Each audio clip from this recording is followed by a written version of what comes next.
his hat-trick against Nottingham Forest a week ago, taking his total of league goals to 9. And Thompson will be confident of extending that total today against Ipswich, having scored against them in their last 3 meetings. Well, Thompson lines up in an Albion team showing one change from that 4-1 victory over Forest, West Brom's best result of an inconsistent season. Having rushed through his clearance papers at the last moment, manager Johnny Giles brings in Carl Valentine, signed this week from the North American club Vancouver Whitecaps, which Giles used to manage, for a fee of £50,000. The home team, Ipswich, are the first choice on most people's pools coupons these days, having shared the points in 6 of their 10 league games. Ipswich are the draw specialists of all 4 divisions, and this is the same team which drew yet again at home to Queen's Park Rangers a week ago. The referee is Alan Gunn of Sussex, and it's West Bromwich Albion in the darker shorts who kick off, attacking from left to right. And this a fixture which has produced no fewer than 14 goals in the last 2 seasons. A 6-1 home victory for Ipswich, and then last year 4-3 away win for West Bromwich Albion.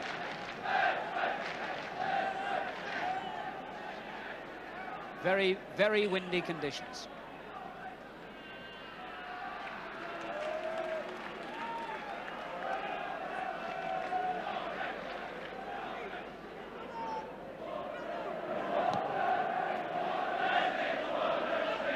Over Sunderland's head, Whitehead, Thompson on to cross. I thought that Statham was further forward than he was. Zondervan. Burley picking out Sunderland. On for Zondervan. Good looking ball too. Davray climbing well. Here's Gates. Grealish getting in. Still not cleared, it is now. Good early pressure by the home side. Burley, Zondervan. Davray, but the free kick had already been given for Statham's tackle on Zondervan.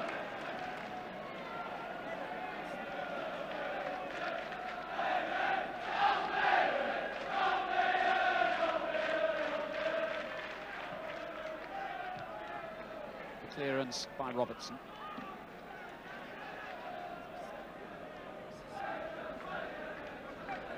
A long throw by Cranston. Butcher got there, and Sunderland! What a fine goal. All came from the long throw in by Cranston. Butcher climbed higher than anyone else and flicked it on, but how well Alan Sunderland finished for his 4th goal of the season. 6 minutes gone, Ipswich Town 1, West Bromwich Albion 0. And Ipswich, who's only 2 wins in the First Division, both came on this ground against Arsenal and Aston Villa, then unbeaten at Portman Road, make a fine start. And it was Butcher's flick on which helped them. Davray. Putney doing well. Pursued by Whitehead. Looked for Gates. Fine interception by Hunt. Cranston. Little drop for Mackenzie. Cranston there again. Here's Burley.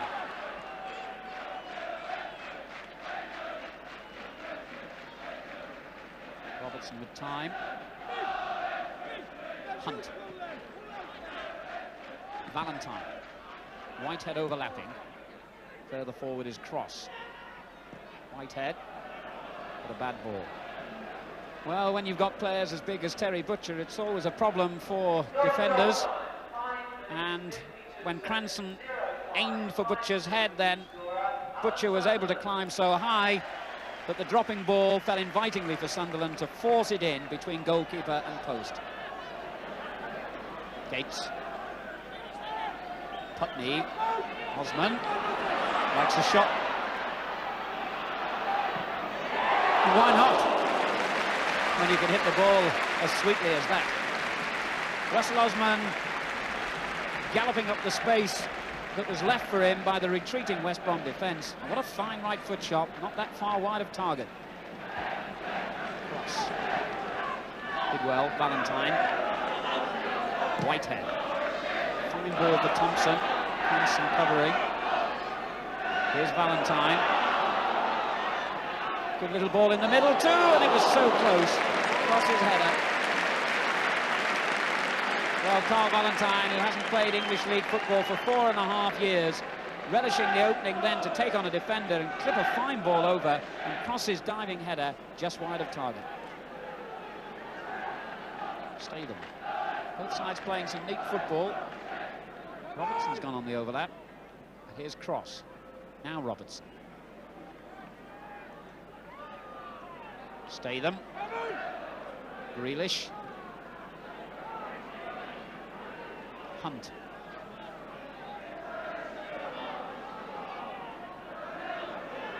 Mackenzie. Really hit that with some power, Mackenzie.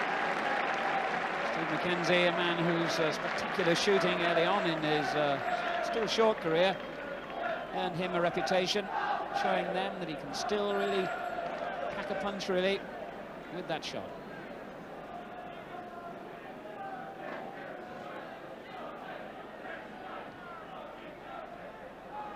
Putney. McCall running into space and was fouled by Bennett. And before play starts, Carl Valentine will have to come off. And could be a quiz question there. He's 4.5 years out of English football. He was on for 21 minutes in his first division debut for West Bromwich Albion, and now, because of injury, the luckless Carl Valentine has to go off. Gary Robson, brother of the Manchester United and England captain, takes his place. So having fought so hard to get Valentine's clearance papers through in time, they now lose him. McCall's free kick. Sliced by Whitehead. Finally got it away. Cross. Hunt. Good play. Statham on the left. Robson's wide and gets his first kick. Cut out by Burley. And a touch of the Brian Robson's about that tackle to win it back. In from Statham. Good ball. Though in the end it was quite some way from Thompson. Gary Robson's just 19, made around a dozen appearances in the Albion first team, and indeed played a week ago, lost his place because Valentine was signed. Given away. Hunt. Thompson. Statham takes over with Robertson on his outside. Tries the shot. What a fine effort that was from, well, a good 25 yards. Derek Statham, seeing Robertson running to one side, decided to keep going and hit that shot from a long way out, dipping just over the bar.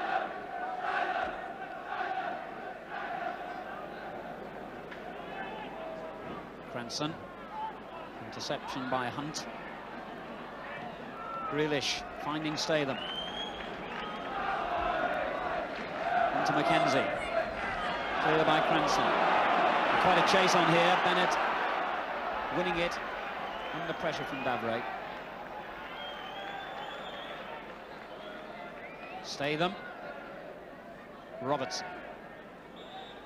That's the end of the first half, which certainly began promisingly enough for Ipswich Town. And their goal scored by Alan Sunderland after only 6 minutes, giving them the start they wanted. But West Bromwich Albion came back strongly, though the strong wind which was behind them may have had something to do with that. Had a lot of possession, but couldn't force too many telling shots. And at half-time, it's Ipswich Town 1, West Bromwich Albion 0. Well, Johnny Giles has unhappy memories of this ground. The last time he was here with Albion was November 1976, when, as player-manager, he saw West Brom thrashed 7-0. Now he sees the second half start, with Ipswich leading by a goal to 0, but Albion having done enough in the later stages of the first half to suggest that they could get back into this game.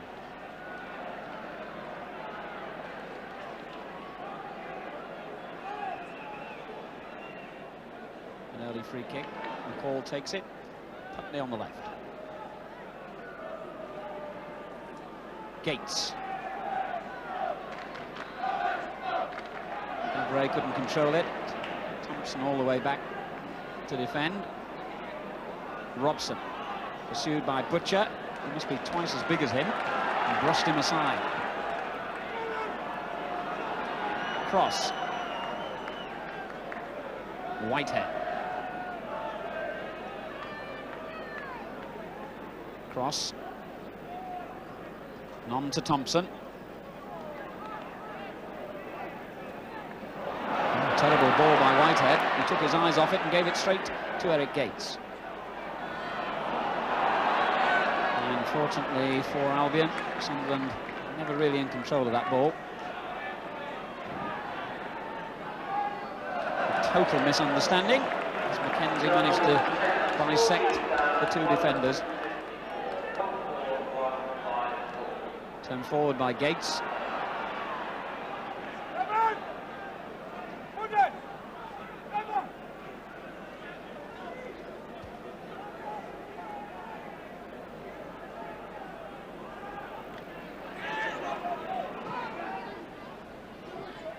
Robson. McCall doing well, but Butcher had to stretch to find Putney. One back by Whitehead. Now McCall over Ipswich. Good ball, Sunderland. Here's Gates. On by McCall to Zondervan. Finding Gates again and brought down by Robertson. Once more, the impish figure of Eric Gates. A wry smile from Robertson. And oh, a man as quick and skillful as Eric Gates can play a game without shin pads is always a mystery to me, because he gets so many cracks on the shins. That one must have been painful, but he turned away from Robertson and forced him into the foul. And Gates' ability around that penalty area has earned Ipswich more than one free kick in this game. So far, they've been able to do nothing with them.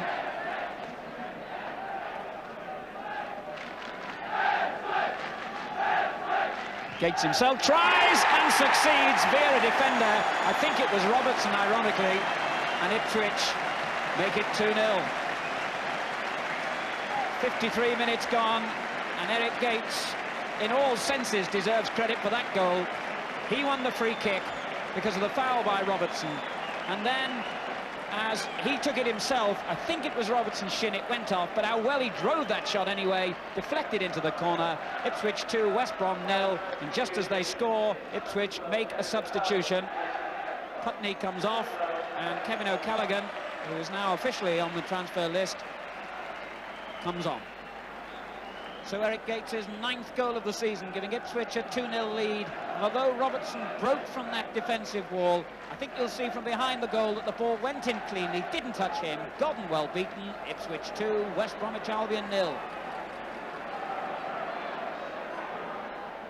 O'Callaghan. Grealish took it from the foot of the Ipswich winger. It's a good ball by Hunt. Mackenzie. Thompson. Held off Cranston well, and a fine save by Cooper. What a marvellous save that was. Well, particularly as he's had so little to do in the game, Paul Cooper deserves the utmost credit for that save. Thompson holding off Cranston, the defender, well, getting in a shot, and a spectacular save by Paul Cooper.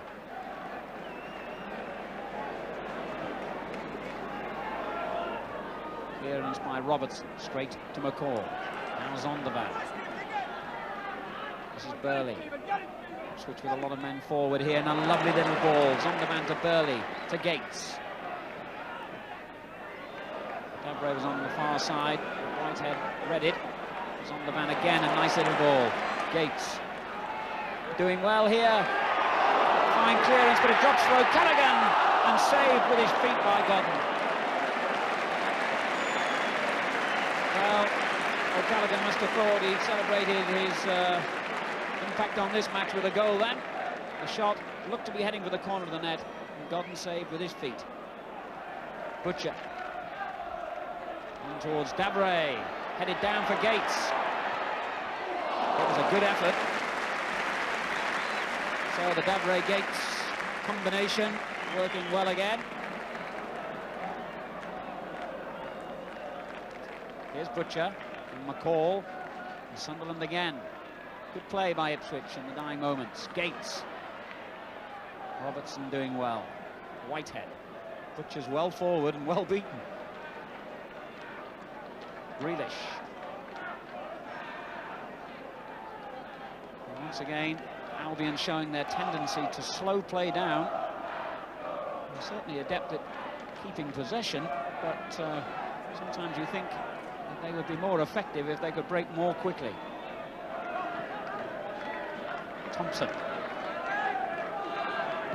Forward by Hunt. That's proving the point. They made more ground with one forward ball like that, and indeed they got a corner out of it. Burley's mistake. It's Albion's first corner, and it comes in the very last minute of the game.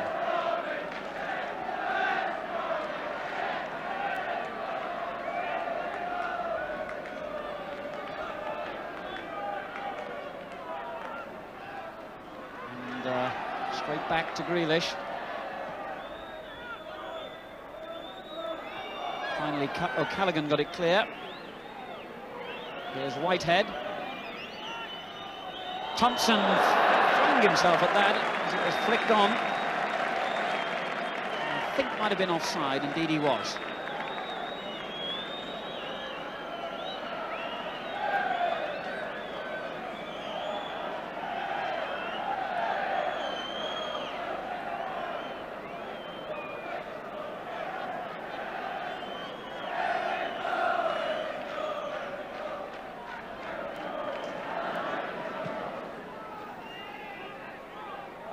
Davray, Robertson's clearance, back to Statham. And that's it. A 2-0 win for Ipswich Town. Eric Gates' free kick goal in the second half, clinching the points. The difficult swirling wind made good football difficult to play in those conditions, but frankly, it was a game that only stuttered into life very occasionally. A game really between two teams, middle of the table as they are. West Bromwich Albion, for all their possession, had to be more incisive than they were in front of goal, and well beaten in the end. Ipswich Town 2, West Bromwich Albion 0.